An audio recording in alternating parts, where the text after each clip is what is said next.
said earlier, when you start managing and developing policy, it's actually easier. So you say it's a difficult one. It's an impossible one with present reductionist management.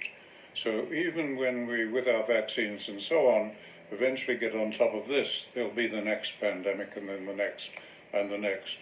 They'll be coming in ever-increasing waves because they're one of the symptoms of what happens when you get massive environmental degradation and biodiversity loss and disease outbreaks, etc. Right, so at the present moment, governments are doing what they can and battling, as you know, to get people vaccinated, etc.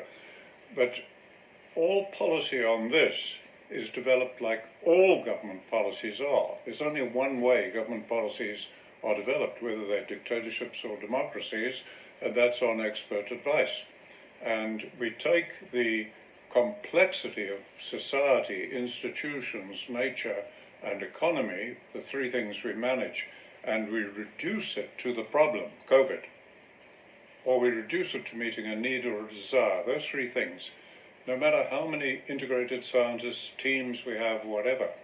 All right, so we wouldn't do that if we were dealing with it holistically, if governments were. We would be dealing with it through establishing a national and global holistic context, a new concept, not in any branch of science, philosophy, or religion. It's described in the textbook, right? We would do it through that.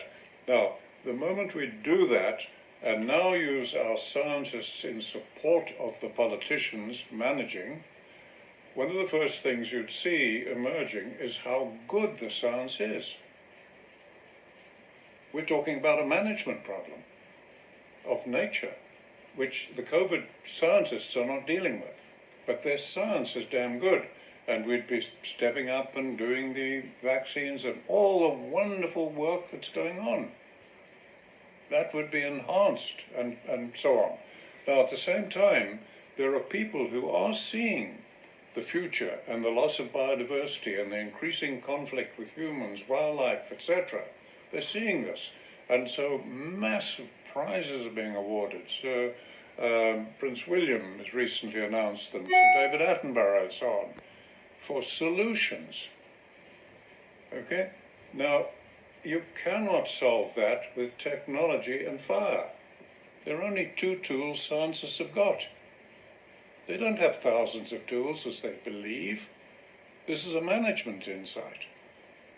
And the only other concept we have is conservation.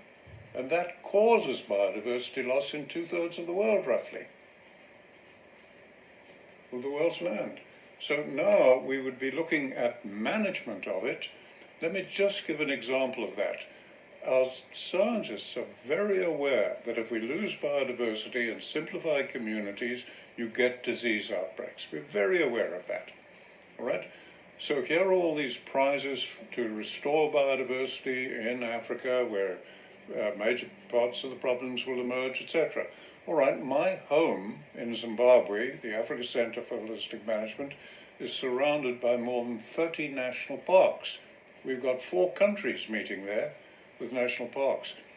If I take you into those today, you will see that they are our worst examples of habitat destruction, biodiversity loss, contribution to desertification, climate change, and future pandemics, under the policies of South Africa, Zambia, Zimbabwe, Botswana, Namibia.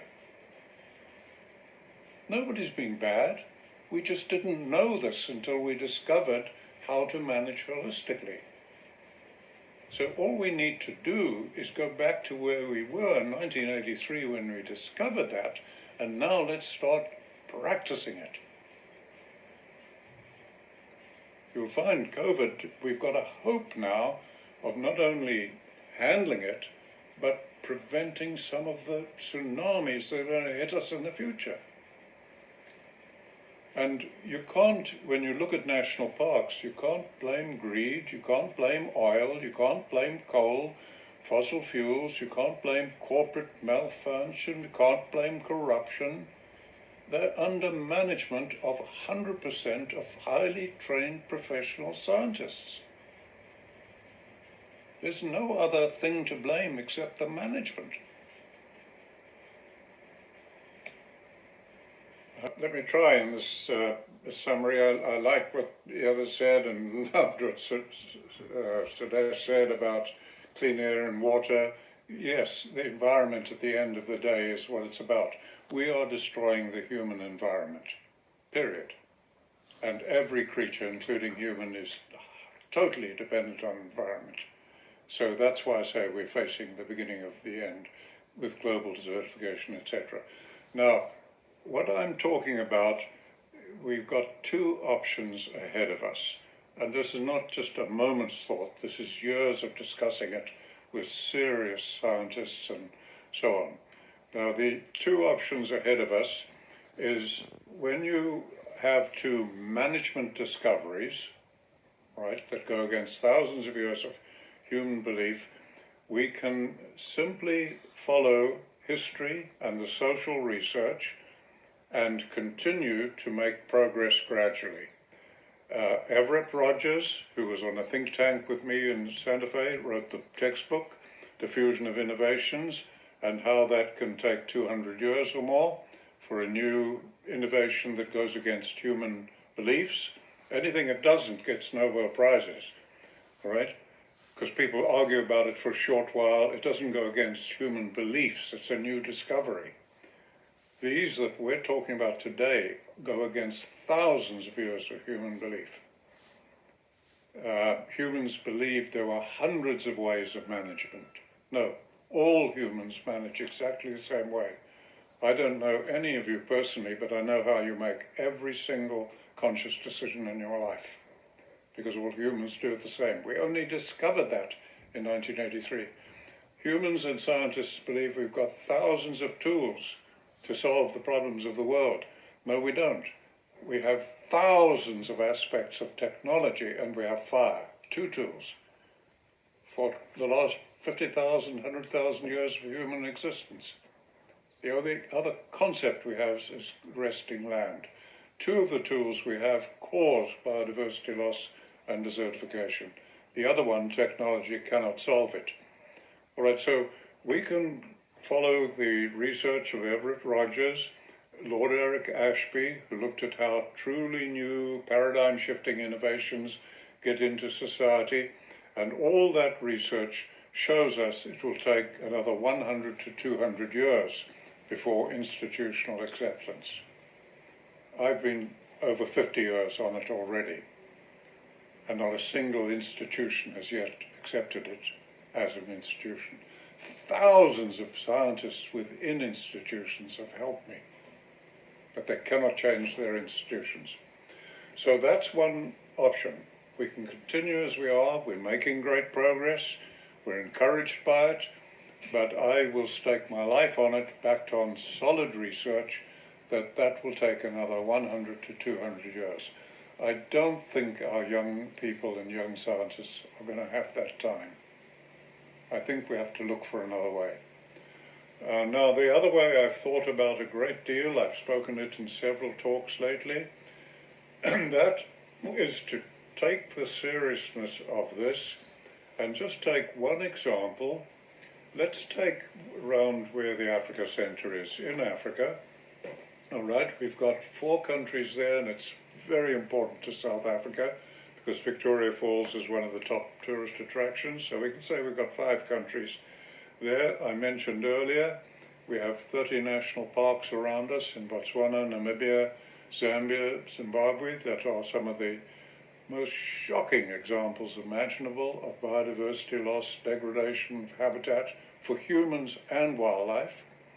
We've got agriculture in South Africa and these countries, like America, being the most destructive industry ever in the history of the world, producing more dead eroding soil, 20 times as much as food we need for every human alive today.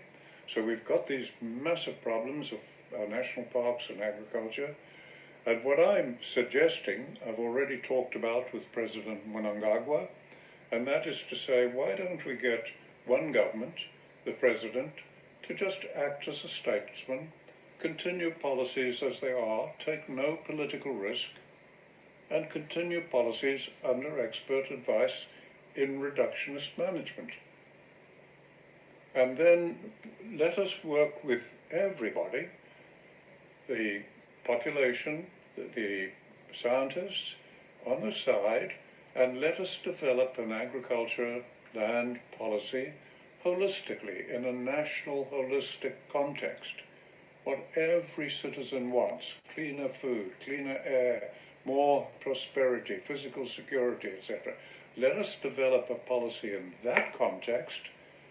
We can facilitate it from our institution and see what comes out of it.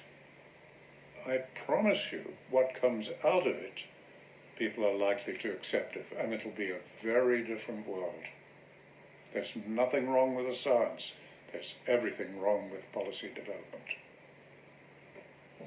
Now, if we do that, and all of our countries can observe it, support that idea, it'll be an example for all of us of what can be done if we pull together as team humanity and begin to solve what is a management problem, not a science problem.